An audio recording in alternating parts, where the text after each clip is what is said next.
my first experience in seeing you in the movie was Clive Barker's Lord of Illusions. And I wondered if you could talk about that experience a little bit. Yeah, that was one of the first movies I ever did. The very first movie was Fathers and Sons with Jeff Goldblum and a bunch of other really fantastic actors.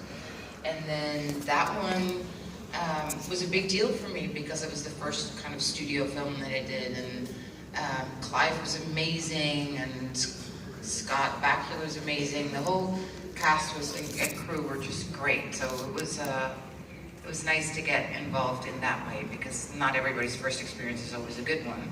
But I've been very blessed and lucky that was a fun. And yeah, Clive Barker, he should be doing a lot more movies because he's so talented. But he's a great writer too, so I'm glad we have his books always to look forward to. You've worked with so many different actors. You know the game 6 Degrees of Kevin Bacon? It could be 6 Degrees of Famke Janssen, actually. I'm telling you, you have a lot of, so many people. I know. Very lucky to have all these amazing actors, right? I know, sometimes I forget. So how is this possible? Yeah. I come from this little town in Holland, and here Right. I am, and yeah. So you were born in the I was the born and raised in the Netherlands. Okay. I lived there till I was 20 years old. What city, what town was it? It was called Amstelveen. Well, it's still there. Amstelveen, No. right. Is that on the coast? No, Okay. it's almost a suburb of Amsterdam. I moved Gotcha. to Amsterdam later, Gotcha. before I moved to the States. And then I went to New York, and I've lived in New York ever since. Yeah, I love the Netherlands. I think it's an interesting fact that the Dutch people are the tallest people in the world. As if that's not obvious. Yeah. I've been to Amsterdam. I've been to Scheveningen also, Yes. which is Nice pronunciation. Thank you very much. Scheveningen. Yeah, Scheveningen. And I just absolutely love just the Dutch people and just the overall attitude of how they're very tolerant of Very tolerant people, and I always wondered what makes them the tallest. Because you have all the Scandinavian countries like Sweden and Denmark, Yes. figured they're tall. Yes. Why are we taller? I never ate cheese growing up. I never drank milk, so it couldn't have been the dairy. My only explanation is the rain, because we got a lot of rain. the rain. It's just like a plant, like we keep growing. I was going to say No. radioactive rain, maybe. I don't know, but rain in that's general. counter growth, Okay, I think. all right. So I think, the rain helped the rain. you grow. That's my only explanation I can think of why like plants. I grew in a so way. tall. Yeah. I'll go with that. Right. I like that. Yeah. All right. So well, your first language was Dutch then? Yes. And you had to learn English when you moved Yes. to the U.S., obviously. And when I haven't seen the Star Trek episode back, the Kamala that I played, Yeah. the Perfect Mate. Yeah. But I'm really curious if I ever watched it back, if I would go like, oh my God, I sound like a foreigner, fresh off the boat. Because I was practically fresh off the boat. Was when that wasn't your Yeah. first role, was it? It was. You said Jeff Goldblum, the role. The that Jeff was the Goldblum first one was right. This may have been my second role. Right I think. afterwards. Yeah, I was. So you were literally very fresh. green, very I was, beautiful. I was fresh off the boat. Okay. I'm going to watch that episode to see if I can hear your Dutch accent. Yeah, I'm sure you can. Okay. Next question. Over here. Oh, whoops. Hi, Wave. Where are you? Hear the voice, Right here. but we don't see the there middle. Middle. hi, I'm Courtney. I met you earlier. Hi, Courtney. My question is what your experience was playing Jean Grey in the X-Men series. Oh, wow, that was so amazing. I never knew, I don't think any of us had any understanding of how popular our first movie was going to be and that it was going to live on for 15 plus years. So, and then I certainly didn't realize that, I mean, I knew Jean Grey could turn into Dark Phoenix, obviously, and that Phoenix rises from the ashes, but the fact that as Jean Grey or the Phoenix, they've killed me, I've come back, I'm like a cockroach. You can't get rid of me. So it's A very attractive cockroach. well, thank you. Oh!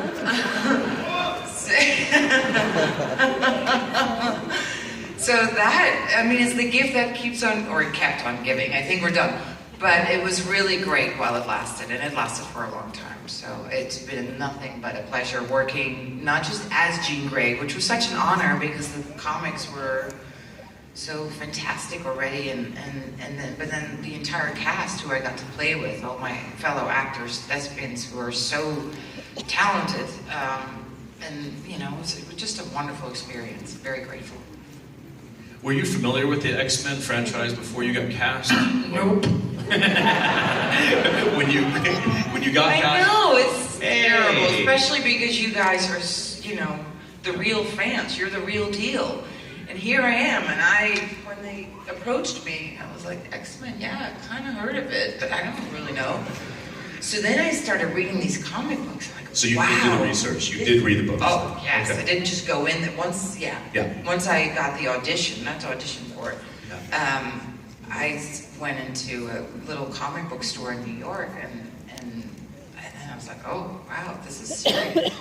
People are really, They're into it. They're into it. Yeah. So, and then when I got cast, I was like, phew, this is a lot of pressure because everybody loves, the characters and the X-Men and Jean Grey, and they have very specific ideas of who they are and how they should be played.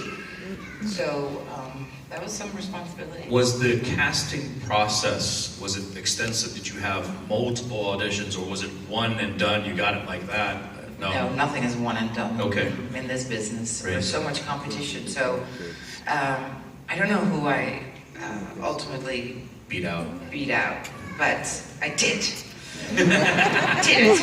And it was, it was a process. Yeah. And then once I got cast, I still had to audition some of the other actors. You had to read with the other, Yeah, I even read with, which is hard to believe now because, of course, our Wolverine, Hugh Jackman, you can't imagine anybody else from it, but we had a different Wolverine initially. So you were cast before Wolverine was cast? Okay. Yeah, well, Wolverine was already attached, I think, but it was a different actor because... Can you say who that was? It was Dougray Scott. And Dougray Scott was working with Tom Cruise on... Sorry? Can you do what? Oh, well...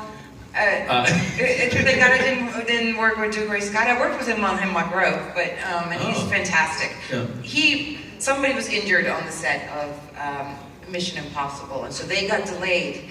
And as a result, we were already filming, and they had to recast him. And then they brought in Hugh Jackman, completely unknown actor. Yeah.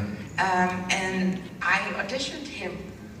I mean, you can see that now. Now he's like Mr. Big Shot. Yeah. Probably doesn't even remember me. When he sees me on the street, I'm like, oh, you little person, I don't know who you are. No, I'm kidding. He's the best. He's the nicest man. So, so Dougray Scott never got fired. It's because of his other prior commitment ran over time-wise. Yes. And that's the whole reason why they had... Yes. So Hugh Jackman has to thank the producers for being so inept at scheduling for Mission Impossible. You're so right. Am I right? Absolutely right. Okay. We should get that set in motion. I'm going to tell him that when I see him. Okay.